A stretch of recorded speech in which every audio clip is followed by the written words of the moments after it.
Hi, everyone. Welcome to Wandering DMs. I'm Paul. And I'm Dan, and on this episode of Wandering DMs, we have very special guest Jonathan Tweet, who's the author of the 3rd edition D&D Player's Handbook, and the Ars Magica game, and 13th Age, and the groundbreaking Everway role-playing game, and a whole lot more. Jonathan, thank you so much for being on the show. Yeah, my pleasure. I love talking about games. You are in the right place. Yeah. And so do we.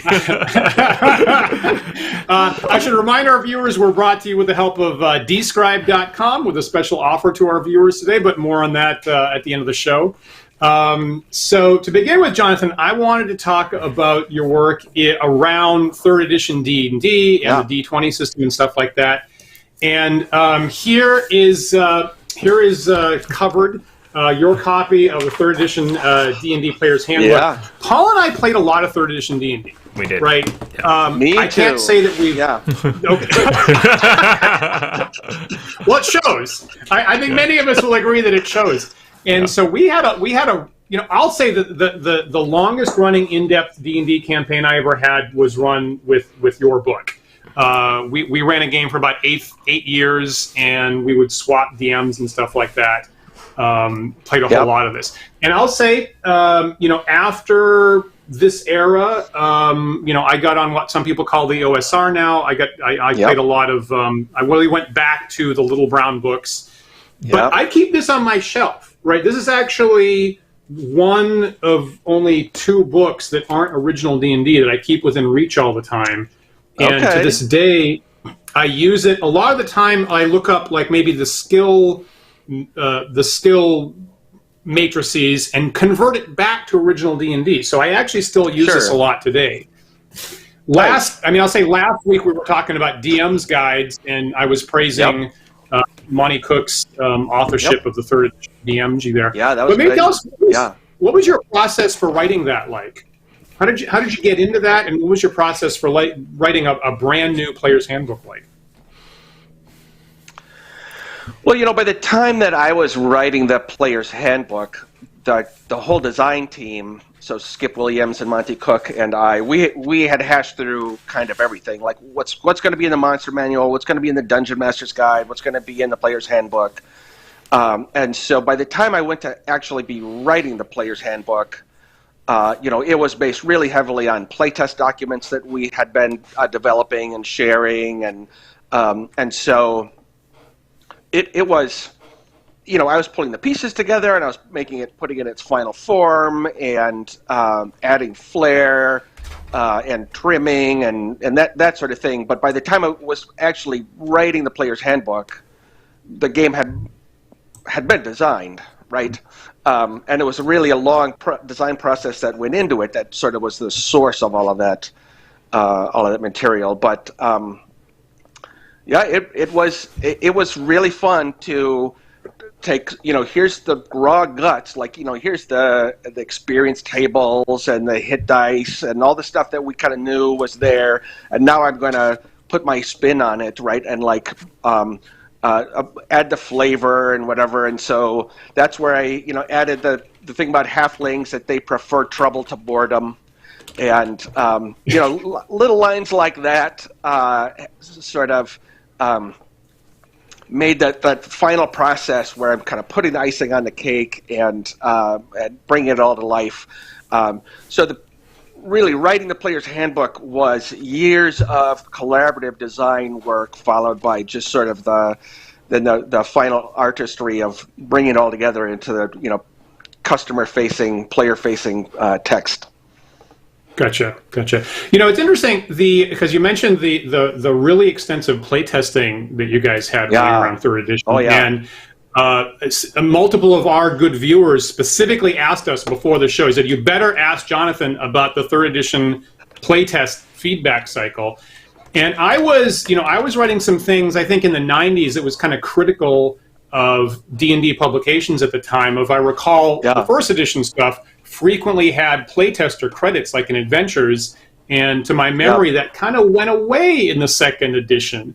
And then your Player's Handbook came out, and I was floored by, if I can find it here, there's a giant list of playtesters credits I think at the end, and I was like so impressed. Maybe it's at the front. Yeah. I was so impressed by that. It immediately was one of the things that hooked me in. Yeah. Were you actually involved in the playtesting cycle, or were you a recipient of that?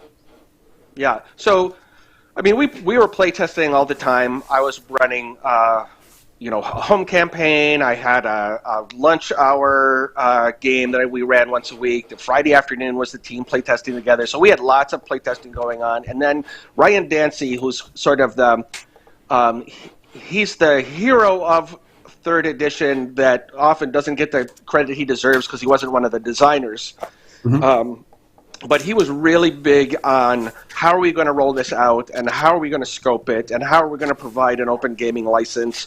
And one of his big things was we're going to do a giant playtest effort. And that started relatively early with the RPGA. And it's been a long time, but I think it was 1,000 copies of the playtest document went out to players.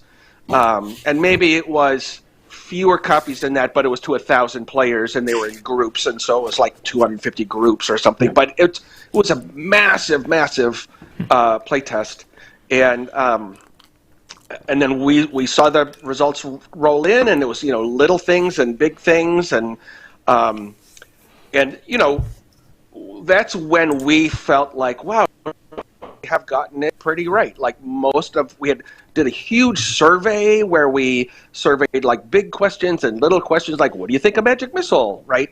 And then we got charts back on all of those questions of like, what do they like and what do they not like? And what we were happy to see was that there were lots of sort of fours, right? Like, so a couple people give it a 1, and then more 2, more 3, and then a lot of 4s, and then some 5s. I was like, well, that sounds that's what you expect to get 5s on everything, but you want people to lean towards approving of the rules. So like Magic Missile, we had changed Magic Missile so that you get a saving throw against it for half damage, and it was like, that is not Magic Missile, right? Magic Missile is, I'm going to hit you for that damage, and there's nothing you can do about it. And if you were a monk, you could take no damage for when you make a save, and so then monks could like take 0 damage from a Magic Missile. Well, if the fans like all your rules except the Magic Missile rule, well, you change the Magic Missile rule. You give the fans what they want, right? There's no point in making them angry. And then for the initiative rule, that was my favorite one because that had a U graph, right? Like some people were like, this is terrible. You're only rolling once per battle. It's not realistic. You should roll every round. And other people were like, wow, this makes the game play so much faster and better. And, thank you so much for making everything just go smoother than it ever has before. And so then we're willing to we will suck it up and do what we think is better for the game, even though we know messing with initiative is going to make a bunch of people angry. And so, so we changed initiative, and for the better. I'm going to say, and it's got to be tough. It sounds like is there a lot of conflict there when you're looking at a U graph? It seems like you're going to have to pick one side of the U or the other, and half the audience is going to be unhappy. Right, and even internally, there was real resistance to changing the initiative rules,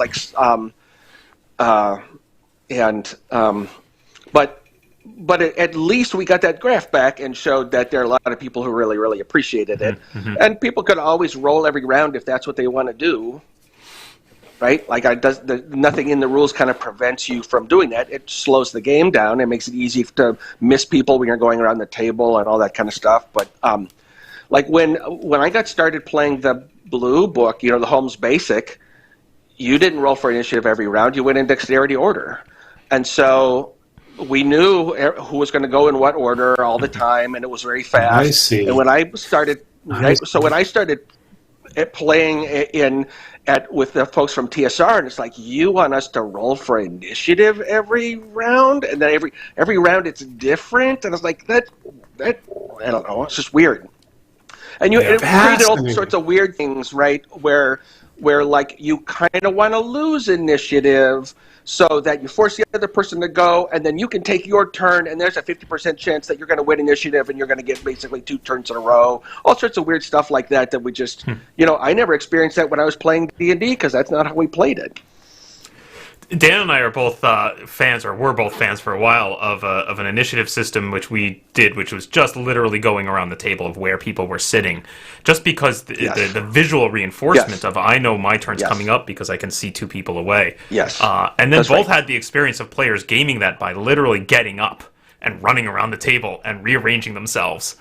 And we were like, all right, if you're that invested, great, do it. Well, I'm kind of the one that required that. Is people would inquire, can we change the order? I say, if you move chairs and you have 5 seconds to do so, 5, 4, 3, and I had people running around the table. And there's pros and cons, but it was pretty funny.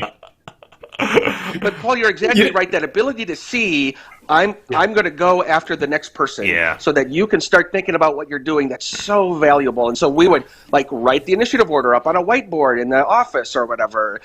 Just like make it really clear, and then even if you're not sitting in order on the table, you after the second round or whatever, who's going to go next, and you've got it all figured out.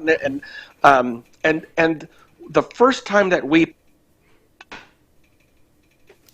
oh dear, I think we just lost Jonathan. So we might have a little he's back. Oh, sorry, we lost you there for a half second. Okay, so that's too bad. Not the best Wi-Fi, but here we go. The experience of playing that for the first time as playtesters with the design team, like everyone just could see, wow, that is faster, right? And faster is better. Like the more fun you can have per minute, the better, right? Why stretch the fun out over a longer period of time? And so what you said, Paul, about like just going around in a circle, it doesn't make any simulation sense, but in terms of making the game better, it's super powerful. It's funny. So most editions of D&D prior to yours had players roll initiative every round, maybe for the team or something like that. And last year we had on as one of our guests, we had Zach Howard, who keeps the blog at Xenopus Archives, and he's basically dedicated just to a historian of Holmes Basic, and he works with Eric Holmes' son on a bunch of products and like new revisions of Holmes Dungeons and stuff like that. And I think that he'll be extremely interested to hear that the 3rd edition initiative sequence kind of was inspired by your experience with Holmes Basic, because that was the only additional rules that did that dexterity sequencing, and basically now all role-playing games do that. Like I don't know of any role-playing game with initiative that doesn't do that, that doesn't now do the set it up in advance and then keep it all through the rest of the combat. Right. That's right. Yeah, it's basically virally taken over all role-playing games at this point. I mean, I'm really proud of that, actually. Like that, I feel like I've done good for a lot of people by bringing that rule to D&D. That's great. Yeah. One thing. Then, I was basic. Right? Go ahead. Yeah. Holmes Basic. What a cool, weird, quirky. That's how I got started. That's how all the great minds got. That's how all the great minds with no hair. Got started, frankly. That's right. Before the Munchkins came in. There you go. Thank you, Jonathan, for finally saying that. I haven't wanted to say it on the show, but I have been thinking about it for a very long amount of time. Oh man! I mean, I started playing D&D when it was college students, like theater students and whatever, that were playing, because it was so hard to learn to play D&D that middle school kids weren't playing it. So, I first saw it with college students at the college where my dad worked.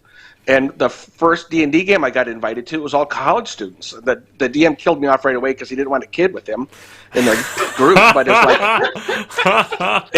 it was there was a black guy who was a regular player. There were a bunch of women. Like it was this, it was a more mature, because it was maybe so exclusive.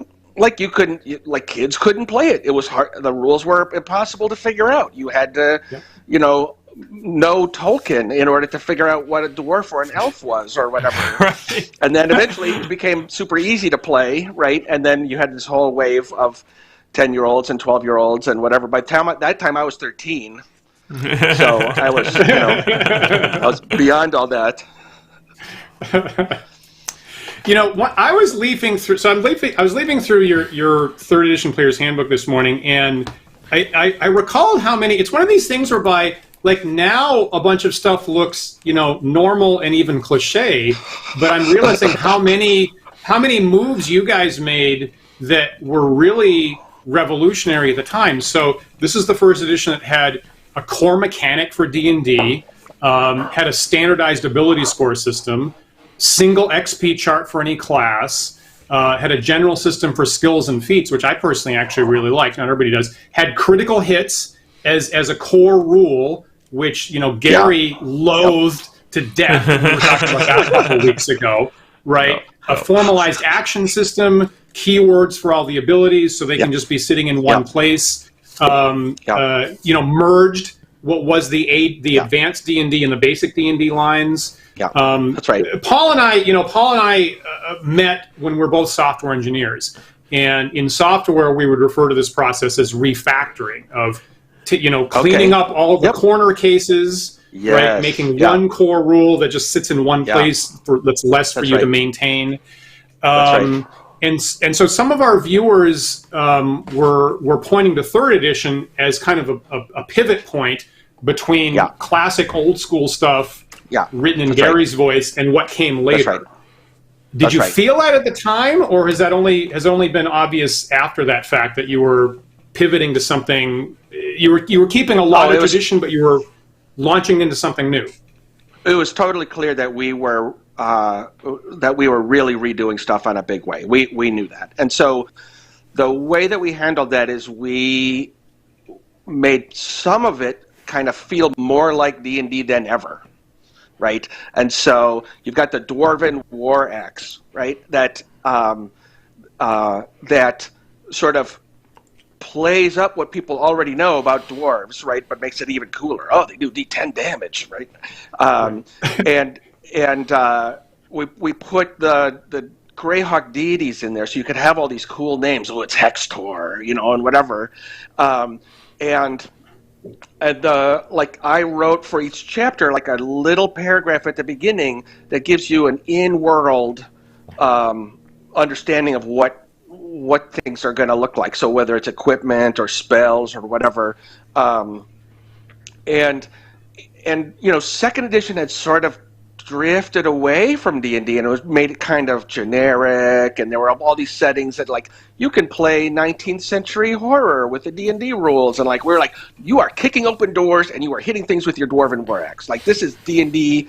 And so that allowed us to change initiative and change the ability score system and get rid of doing different dice damage depending on whether the creature is bigger or not, right?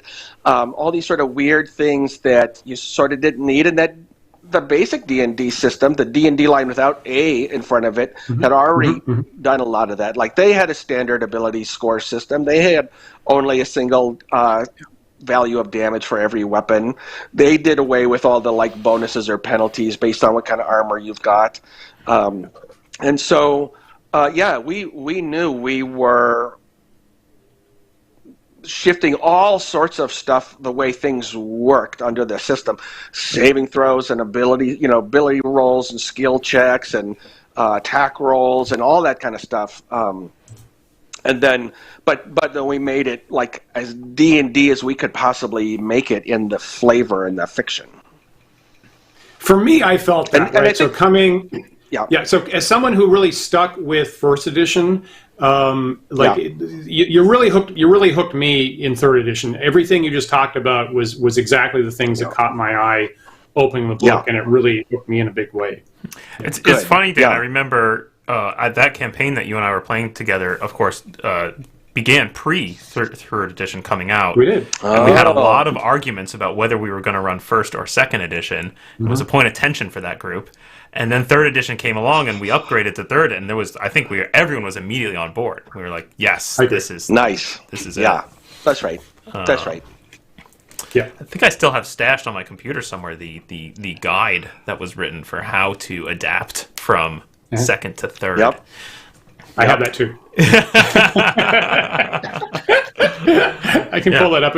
Now it's interesting because later when they rolled out 4th edition, I remember very prominently the people at Wizards saying, "You can't do that. You can't convert. This is 4th edition is so much different from 3rd. There's no point in even trying to convert." And you were keeping enough of the roots of the tradition that was at least possible conceptually. And later on, there was a much harder split. Yeah, I'm curious, Jonathan, if that's a thing that was intentionally done, because I also remember going from 1st to 2nd, there was almost this, it seemed to me from the outside, there was this mantra of like, you even had to explain the upgrade in the fiction, right? You had stuff like mentions of the cataclysm and stuff, right, going on in the books. And Oh, yeah. Yeah. So how intentional was that with 3rd? I mean, so with, with 3rd, obviously, we wanted to respect what people were already doing and get people on board. And 4th edition, I didn't work on it. My best friend was the lead designer on it, and so I always temper my criticisms of it. But it was not conceived with a lot of respect for Dungeons and Dragons, right? Like, it was kind of a different game. Right, and it seemed to be conceived by people who, like, with 3rd edition, it was, we know you love Dungeons and Dragons, we love Dungeons and Dragons, we're going to give you Dungeons and Dragons like you've never seen it. Hey, called Dungeons and Dragons. You could play it our way instead of your way, and we like these parts of Dungeons and Dragons, and we're going to ignore those parts, and you're going to do it our way now. And, there was some personality stuff. I think there were people who felt shut out of 3rd edition, for whom 4th edition was like, it's their opportunity to show that they can make a really even better version of D&D. And so they didn't want to follow what 3rd edition had done. They wanted to show they could do something new and different and better. And it was new and different. They managed that. But it didn't feel like D&D, right? And just things like switching to say your movement is in number of squares instead of in feet. Like, well, now you're like rubbing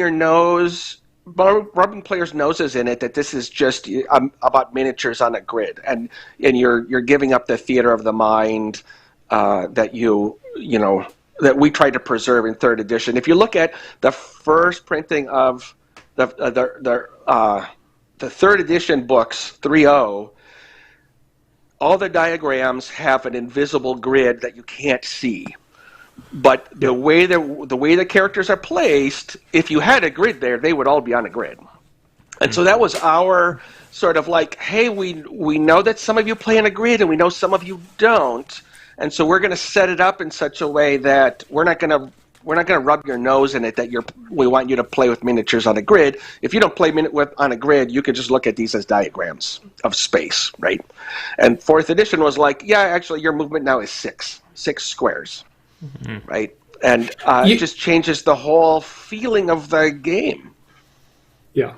I've never said this publicly before, and I don't think even you know this, Paul, but, back, I don't know, some time ago, I made charts of spell areas on a grid for 3rd edition, and actually there's a teeny tiny little difference between 3.0 and 3.5, and I actually made, here's technically the grids for all the spells in 3.0, here's technically the grid for all the spells in 3.5, and put that on my website. To this day, that's the most commonly downloaded document I've ever made. It's on every month. Every month, it is still the most commonly downloaded document is the spells for people that are playing on a grid with 3rd edition rules, even now. Nice. Yeah, it really caught people's attention. Yeah. One thing that I think you mentioned there, Jonathan, was, of course, among the other revolutionary things that happened with 3rd edition was the whole open gaming license, releasing the game products publicly, the D20 system trademark. Yes. Middle last year, we had on Sean Reynolds, and he was he obviously was living through the radical whiplash that you would get between the 90s era attitude towards online stuff, where TSR was saying, if you publish any fan product online, we own it. We own all your product. And the radical shift that you guys made. And I was certainly excited by, my God, you could publish your own adventure. And we all know that there's a huge nuclear explosion of companies trying to do that here in the early 2000s. Now, one of our viewers just pointed out that, you know, once you get past 3rd edition, there was a bit of a bifurcation of, with 4th edition, the company wasn't very happy with that and kind of made a quick move away from that. On the other hand, you were working on games like 13th Age that were clearly in the D20 system. Were you surprised by the direction 4th edition took, or were you trying to respond to that? It's sort of the same. So the thing with 4th edition is sort of the same thing. It's like people who felt kind of squeezed out of 3rd edition and never liked the open gaming license now sort of had the Peter Adkison was out of the company. I think Ryan Dancy was out of the company, and now they had sort of the ear of marketing and whatever, and they were finally able to do what they wanted to do, which was kill the open gaming license, basically. And that's how you got Pathfinder, right? And so there just really was a split between sort of the old school Midwestern brick and mortar approach to games and properties, and the West Coast, loosey-goosey, like modern, give it away and you'll make more money by giving it away. Like, how weird is that, right? But that's the reality. And so there was really a split like that. If you go back to TSR, when they were running D&D, they were owned by an heiress who was the heiress to the Buck Rogers property. And her attitude was, I own a property, I'm going to milk it for money, right? And so if that's your attitude, of course you're going to be, you're going to have a tight grip on that property. And then D&D, a 3rd edition, like that was under the purview of Peter Adkison, and he had created his own super advanced version of Dungeons and Dragons when he was in high school, and he loved D&D and he wanted people to play D&D. It was a very different mindset, and so I think it's some part of 4th edition, like the way they messed up the open gaming license, that was kind of the ghost of TSR haunting Dungeons and Dragons one last time before that got cleared out. Now 5th edition, hey, anyone can do 5e, right? Go ahead. It's pretty exciting. Changed everything. So that's a really good point, Jonathan, that 4th edition really tried to punch the open gaming license in the face, and 5th edition once again snapped around the other direction. Again, you can find all the core 5th edition rules online very conveniently. And I think it was just a couple days ago, as we're taping this, that they announced that Wizards had its most successful financial year of all time in the prior year running of this. They made the better part of $1 billion with D&D products, and they're actually even going to restructure Hasbro entirely to give D&D a larger executive stake in how the company gets run. And there were a lot of people saying, I like 10, 12 years ago thought, well, D&D is just going to stop as being a thing, and maybe they'll have board games with, Paul Wise, I had a graph on my chart reminding me, Dan, don't spend time on Dungeons and Dragons because it's going to die out approximately 2016. I had a graph telling me that, right? And now, and I get the big things really wrong. That was one of the wrongest things I ever said. That was pretty wrong. And it's thanks to them making it open again. Yeah. I didn't think that was going to happen. There's a huge difference so in 2000, when we launched Dungeons & Dragons at Gen Con, you could go around the whole hall of Gen Con, the number one big role-playing convention that Peter Adkison runs now. But everywhere you would go in Gen Con, there would be companies with booths saying, don't play D&D. Play our game. Our game's better. Stop playing D&D, right? And then 2001, a year into the open gaming license, you went around the same hall, and you saw many of the same companies saying, please play more D&D and buy our products. Buy our adventures, buy our supplements, but keep playing D&D. We want you to play D&D. I was like, well, that is totally Totally different, right? And why with fourth edition they wanted to kill that? It just seems blinkered.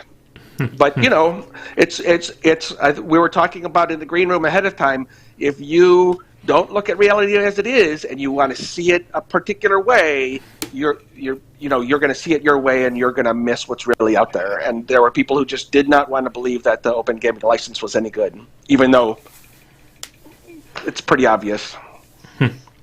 So that I'm glad you brought that up, because I actually wrote down that quote when you told it to us in the green room. So in the aftermath of third edition, and I didn't know this till you told me a couple weeks back, you started working on. Okay, so here's the thing that I commonly get in trouble with publicly. Okay, is okay. There's a lot of people that say the only thing that matters in a game is, do you have fun? It's all you care about. If you have fun, great. That's the only thing that matters. And I routinely step into that and go, no, I disagree. There has to be more. And when I get challenged on that, the main thing that I'm thinking about is you have to be learning something. Like for me, the optimal game is you're teaching or you're learning something about the world as you play the game.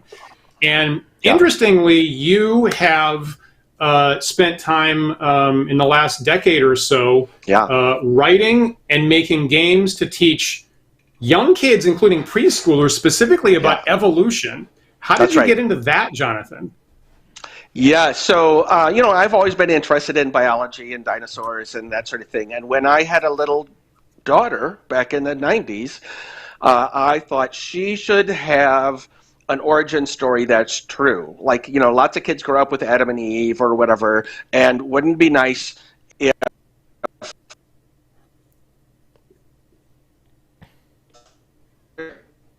what really happened? I thought it would be easy, and I started working on a book that later would be called Grandmother Fish, and it wasn't easy. It turned out to be, pretty difficult because if you want to write for kids, if you want to do a picture book, you have to use hardly any words. And how do you explain 400 million years of evolution from the first jawed fish to today? How do you explain that with only a couple of words on a page? And so I worked on it for 15 years until finally I had a stroke of insight of like, how can you engage kids?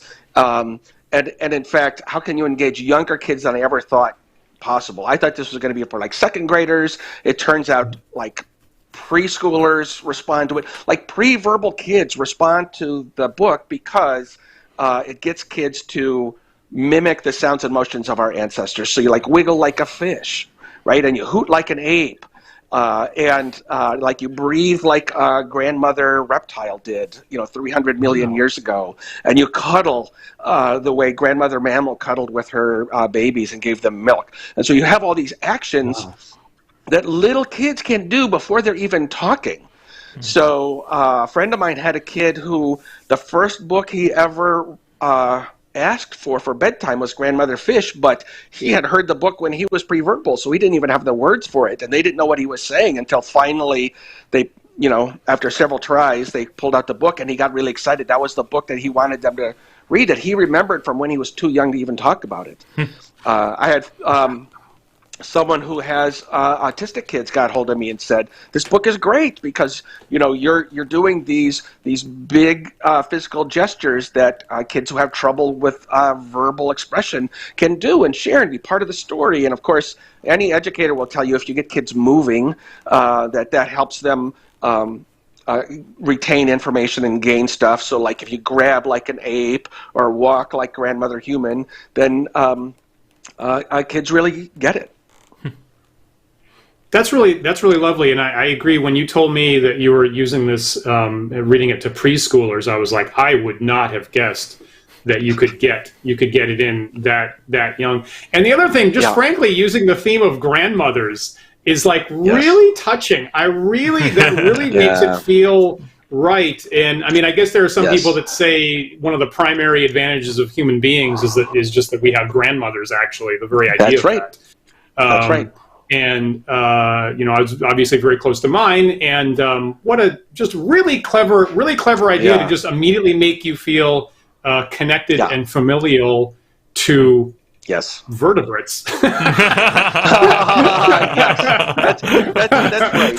And so originally, it was Old Mother Fish, kind of like Old Mother Hubbard. I was trying to get to that folklore kind of thing. And a game designer online said, I hadn't said anything about what the book was other than it was about mothers. And she said, I wish someone would do a book about grandmothers because it's all about mothers. And I was like, oh, that's even better. And I can look at, I think, every page on the in this book, and I can point to parts where some person on the internet helped me, some friend, some writer, some scientist, and just when you're working with text for really little kids, every word counts, and so it's super important to get everything right. And I had a couple of friends who are writers, a married couple, and the father said, you need more details, and the mother said, you need fewer words. It's like, okay. Oh, dear. But then that's like, okay, well, then if you can do that, then you've got, right? And without that help, I never would have done, right? I never would have the book that you see before you. So, and then we self-published it and sold out thanks to a blog post on NPR, and then it got picked up by Macmillan. So now it's in Chinese and Japanese and Italian, and That's great. That's great. Yeah, I know that children's publishing is really difficult, so that was, well done. Super difficult. I find it really fascinating. We were talking earlier about how game design practices inform other pursuits, right? And you're talking about sort of like your process for getting feedback and accepting negative feedback and like just playtesting in general. Are there any other things you can look back at and say, like, this is my experience developing games informed the process of writing this book? I mean, you could say that it's a role-playing game, right? Yeah. Because, pretend that you're a fish and wiggle like a fish. Pretend that you're a fish and chomp like a fish, right? Like you are, on one level, you're like a shaman who is embodying the ancestors, right? And on another level, it's a kid playing make-believe, right? And it sort of works on both of those levels. And so, getting kids to imaginatively engage with a big idea, like that's a lot of what I have done on game design has been creating introductory versions of things. So an introductory version of Magic, an introductory version of Ars Magica, introductory versions of Pokemon and Duel Master and Dungeons and Dragons, of course. And this is like an introductory version of the origin of the species or something, right? And awesome. And so that whole kind of like how do you boil things down and get to what's most important and most exciting that kids can relate to? Paul, can you pull up John Miller's last chat message? Sorry. I believe I can. Yep. Here we go. It's the last message. So our viewer, go ahead, Paul. Yeah, John Miller recommends tweets next book, Quantum Physics for Toddlers. What do you think? Take it on? There are some books like that, but the thing about evolution is that you feel it in your own bones, right? Like if you grab like an ape and hoot like an ape, then you literally are grabbing and hooting because your ancestors could grab and hoot, right? Like it is part of who you are, even as a little kid, right? And so quantum physics isn't warm that way. So kids really love animals and families, and they love being part of an animal family, right? And so this is all about how grandmother mammal, her children would squeak when they were hungry, and she could cuddle with them and give them milk, and kids love this spread, right? The whole idea of like a furry, warm mom cuddling with her little babies. And so, quantum physics just doesn't kind of get there, right?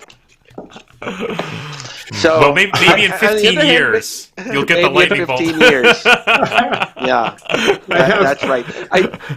I do sort of want children to go to kindergarten knowing things that Aristotle did not know. That's my Wow. That is my goal. Wow. That's killer. That's killer. I love that. Oh, sure. That's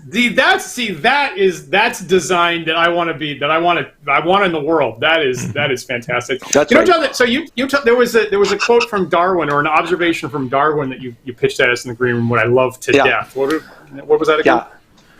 Yeah. So one of the things that Darwin noticed about himself is that if he learned a fact that he didn't like that didn't work with his theory or that didn't comport with his views, he would often just conveniently forget that idea. And then he would stumble across it later and realize, oh my gosh, I forgot this thing that I thought I had learned.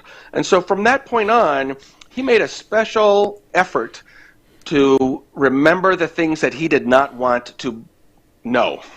So if he got a fact that seemed to go against his theory or go against the way he wanted to view the world or whatever, he would make a special effort to think about it and remember it and write it down and not let himself forget it.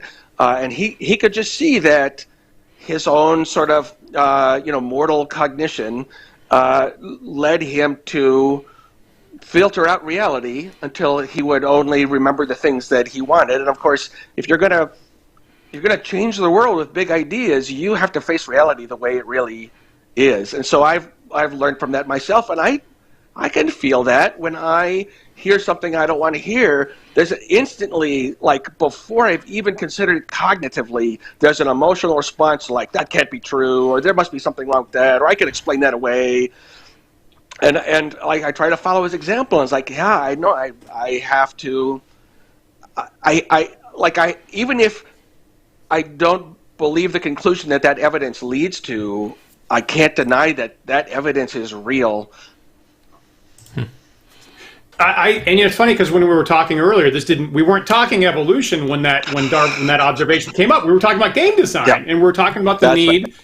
Folds totally into your guys' commitment to a really big playtest data gathering session for 3rd edition D&D of, in game design, the need to be able to listen to criticism and use negative feedback as a way to improve it.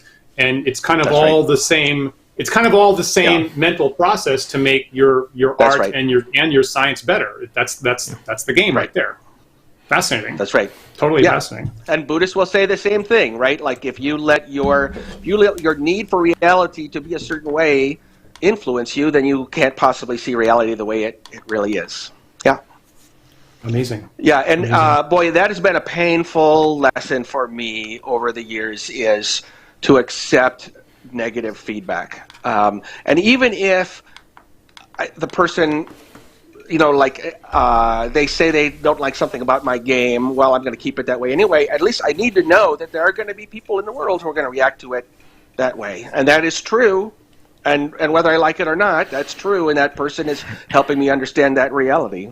And honestly, Grandmother Fish would not be the book it is if I didn't listen to feedback I did not want to listen to, which was, your book is not ready for prime time yet. And so I sat on the book for years and years until I had the stroke of insight.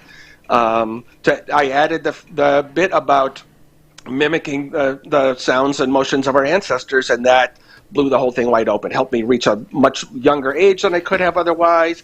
Made it way more engaging. And it was putting it off, acknowledging that it's not that the text was not as good as I thought it was, thanks to negative feedback I got from a professional. So that's one of the things I teach in my introductory to game design class, is you have to be able to accept negative feedback. And that's one of the assignments, is go present your ideas to somebody and accept what they say.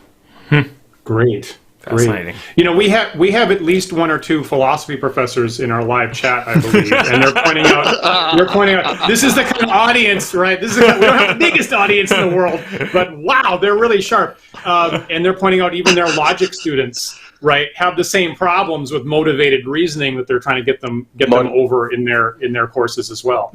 Yes, motivated reasoning. It's a killer. Yeah, there you go. I mean, the short term for.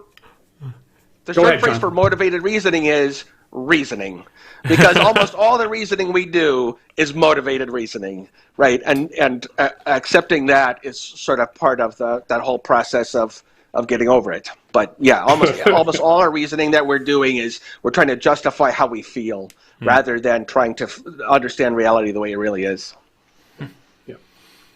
So some of our viewers are going to really hold it against us if so we ought to leap kind of both backwards and forwards at the same time if we don't talk about your Everway role-playing game. So that's right. Everway is a role-playing game that had all kinds of revolutionary game mechanics that you wrote back in the 90s. You currently have a collector's edition on a Kickstarter right now that's going into its last 4 days, as a matter of fact. That's right. Here. Yeah. What kinds of and one of the things I love is you've got a quote from Richard Garfield that says Everway was so far ahead of its time that I pretty much completely misunderstood it.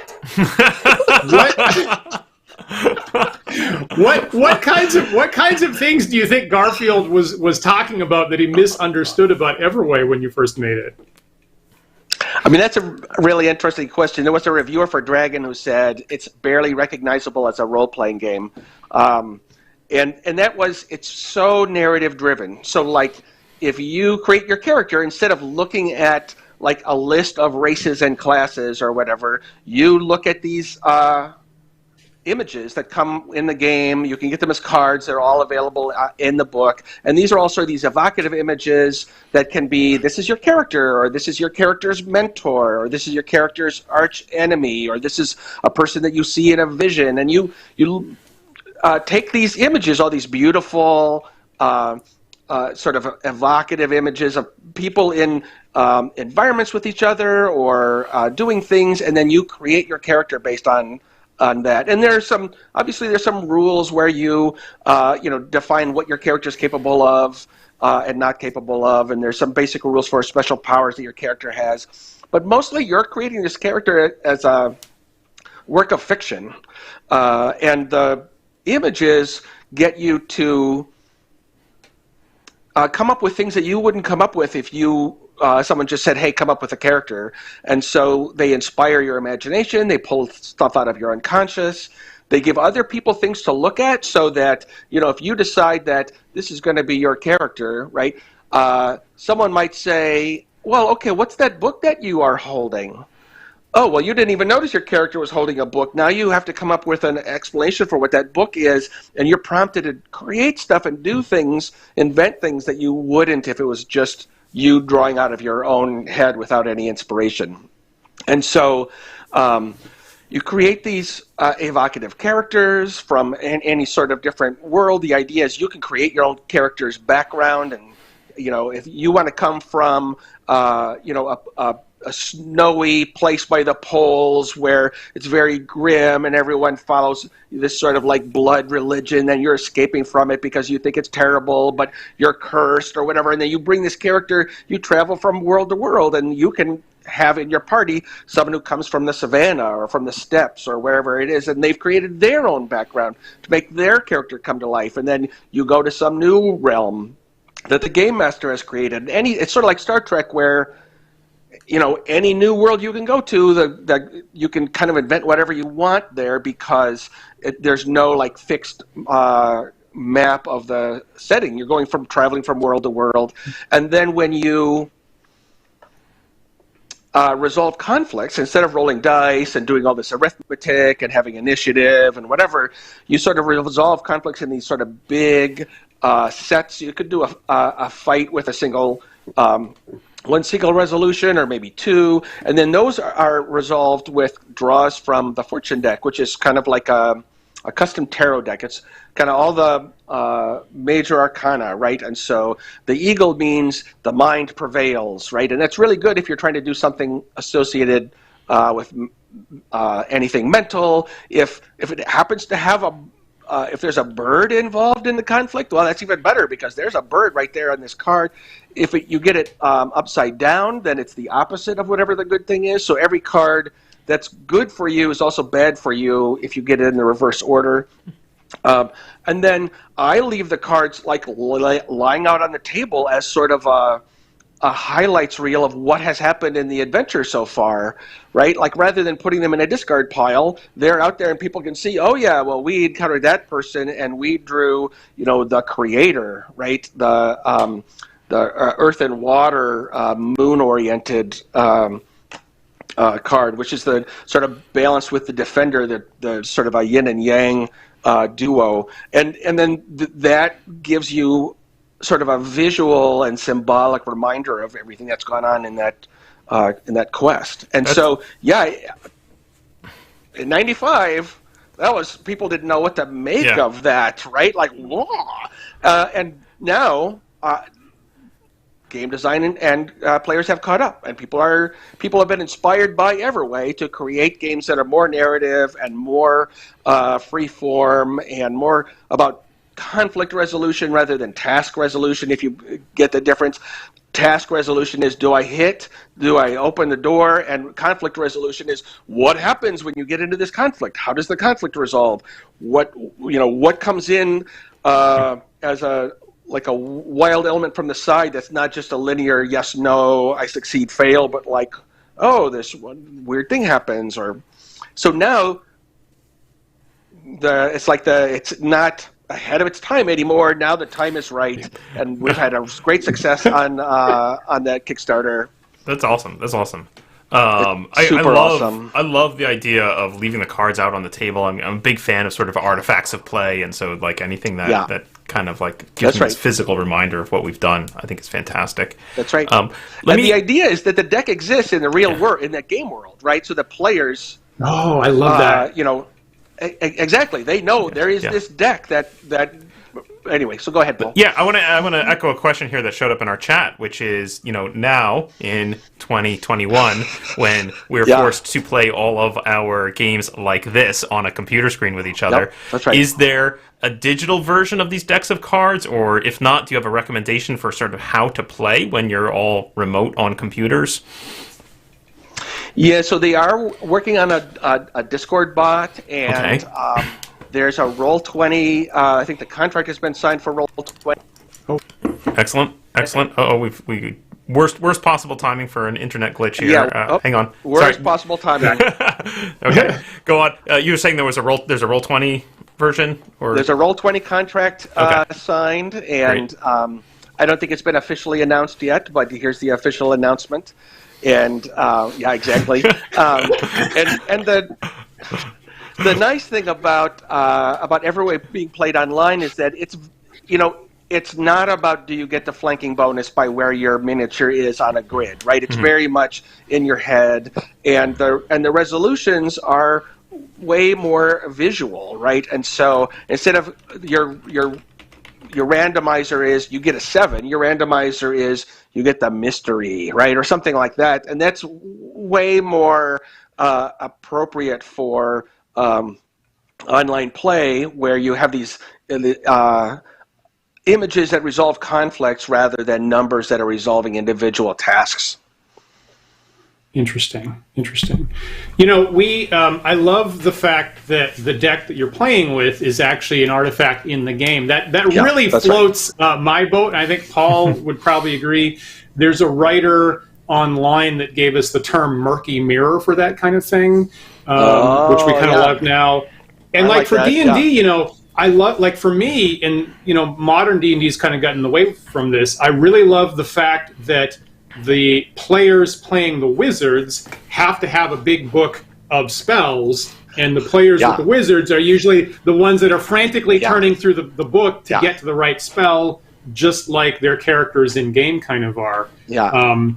As I say that, I'm realizing that fully half of the player's handbook content, of course, is the spells, and I didn't get to ask you about that. Right. So we might have to get you on again sometime, Jonathan, just to talk about the spells in D, all the non-magic missile spells in D&D that we didn't get to. So we got to one. There's a lot. We could talk for an hour about spells. Yeah, that's right. All right, we might have to do that. I will point out, I was looking at the Kickstarter, and there's a link to the Everway Kickstarter in the description of this show right now, or someone can just go to Kickstarter and search for Everway, and that's the thing you'll find. Paul, maybe you could pull up Joshua's last comment there. It's like maybe. two comments. It's just two comments ago. There you go. There you go. Joshua just backed the Kickstarter. Thanks, Joshua. Oh, thank you. Yeah. Yeah, we're almost about to hit our $85,000 stretch goal, so that'll be fun. Fantastic. You're right. Right before the show, I think we were just a couple dollars away, frankly, from the third stretch goal, where I believe backers get like three additional card games in the package once you do that. Yeah, that's right. Yeah. All right. So people should definitely get on the Everway Kickstarter and make that happen. Yeah, that's right. Please do. Awesome. Follow Joshua's lead. Yeah, totally awesome. Super awesome. It's just great to see this game come around again. It's really got a special place in my heart, and it's great to see that, you know, the time is right? Like, boom, here it is. Yeah. Paul, you play more of these narrative games than I do, frankly. Did you feel that kind of legacy in more narrative games, post Everway? Were you aware of that when we pick up something newer school?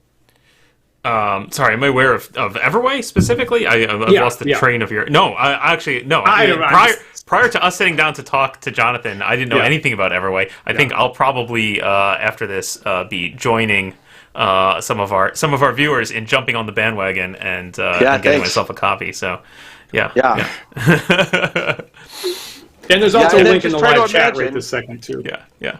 Try to imagine what that must have looked like in 1995. Yeah, that's wild to me that this came out in 95. I would have snatched it up in 95 had I been aware at the time. Yeah. Of course, we didn't. Yeah. Internet wasn't quite what it was. Not quite. That's so true. That's right. Yeah. It can be hard to get these things in front of people. Yeah. So we're closing in the last few minutes here. Any final thoughts on Everway or on third edition D&D or teaching kids about evolution? Anything we missed? I guess I want to pitch Clades, which is for years I tried to think of how you can do a game about evolution, because in games you make choices, and in evolution it happens with no one making any choices. And so how do you do that, right? And a lot of games that are purportedly about evolution are really about mucking around with evolution, like intelligent design, like aliens are controlling how things evolve, and that's not natural selection at all. And so this game is uses the set mechanic where you're making matches, and but you're using evolutionary relationships among animals to make those matches. And so there's one set for existing animals, like snakes and chameleons and that sort of thing, and humans, of course, birds. And then the other one is for, extinct animals. So you've got the dinosaurs and woolly mammoth and all those kinds of great things that kids love. And, the Eurypterids, which were these 6-foot-long sea scorpions that, ruled the seas back before we, the vertebrates, took over. And so that has also been a lot of fun to see kids playing that and sort of learning how things are connected to each other evolutionarily in a way that is very natural and organic. Very cool. Where can our viewers find it? So Atlas Games publishes it for me. And again, go online and do a search. We would also love for you to go to a friendly local game store and ask about Clades and Clades Prehistoric and Grandmother Fish, for that matter. Excellent. Yeah. Great. And you just threw another golden game design issue in there of the struggle between things that are important that people don't control and games needing interesting choices. And yes. I've been wrestling with that a lot lately. And that's a really interesting thing to have on your mind for Clades. Wow. Yeah, that's right. Yeah, but it's another idea that I've been noodling on for years. Like, how do you do that? And then it hit me all at once. Yeah. Yeah. Fascinating. Okay, so my final thought here, Paul, is Jonathan Tweet, always ahead of his time. Sometimes uncomfortably ahead of his time. Excellent. But ahead of his time. Yeah. Excellent. Amazing. Amazing. I'm there. Yeah, that's great. Awesome. I won't deny it. Viewers, if you have any thoughts on 3rd edition, Evolution, or Everway, maybe we should get an Everway game going sometime in the near future, or specifically how to play Everway over the internet. That's, I think, going to become important. Leave us some comments in the video here. We'd love to hear from you, and let us know what you think. Absolutely. Yep. And if you're new to the show, remember that you can like, follow, and subscribe to us, the Wandering DMs, here on YouTube or Twitch, whichever one you're watching, and also Twitter and Facebook, and also GitHub. And we do have the handle Wandering DMs on all of those sites. We do.